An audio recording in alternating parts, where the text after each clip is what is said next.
বেলডাঙ্গা থানার চৈতন্যপুর গ্রামের বাসিন্দা ইকবাল হোসেন, বয়স ৩১, পিতা আব্দুল লতিফ শেখ। কাজের সূত্রে গুজরাট গিয়েছিলেন তিনি। সেখানে বেলডাঙ্গার বাসিন্দা হওয়ার কারণে তাকে মারধর করে হত্যা করা হয়েছে বলে অভিযোগ। ঘটনার ৩ দিন পর গুজরাট থেকে তার মৃতদেহ বাড়িতে পৌঁছায়।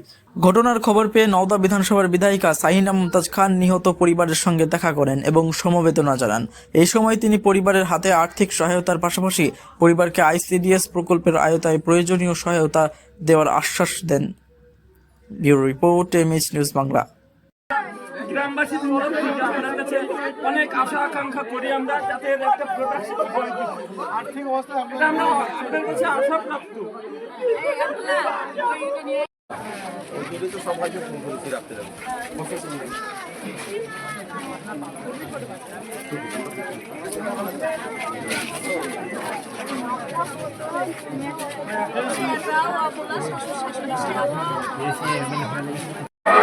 Gracias.